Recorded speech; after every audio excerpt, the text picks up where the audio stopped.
ఉమ్మడి కృష్ణా, గుంటూరు జిల్లా వరద ప్రభావిత ప్రాంతాల్లో కేంద్ర బృందం రెండో రోజు పర్యటించింది. ప్రకాశం బ్యారేజీ, బుడమేరు డైవర్షన్ ఛానల్ను బృంద సభ్యులు పరిశీలించారు. గుంటూరు కలెక్టరేట్లో ఏర్పాటు చేసిన పంట నష్టం ఫోటో ప్రదర్శనను వీక్షించారు. ముంపునకు గురైన పొలాలు, దెబ్బతిన్న చేనేత మగ్గాలు, ఇళ్లను పరిశీలించి బాధితులను అడిగి నష్టం వివరాలు తెలుసుకున్నారు.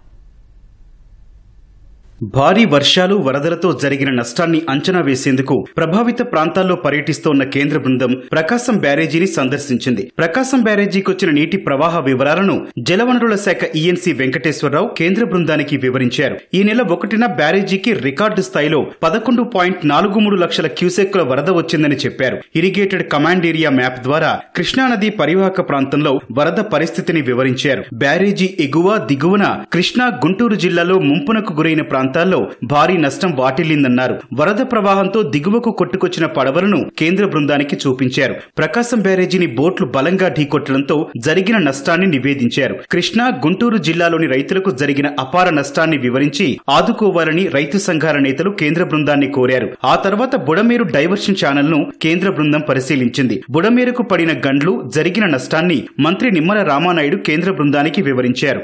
ఎన్టీఆర్ జిల్లా కొండపల్లిలో వరద నష్టాన్ని ఎమ్మెల్యే వసంత కృష్ణప్రసాద్ వివరించారు.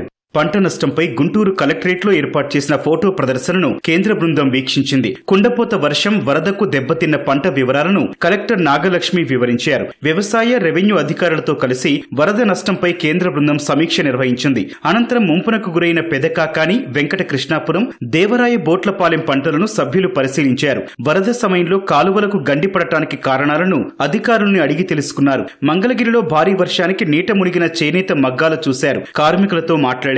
తాడేపల్లిలోని మహానాడు ప్రాంతాన్ని కేంద్ర బృందం, జిల్లా కలెక్టర్ నాగలక్ష్మి పరిశీలించారు. కృష్ణమ్మ వరదకు సుమారు 800 ఇళ్లు మునిగాయని కేంద్ర బృందానికి తెలియజేశారు.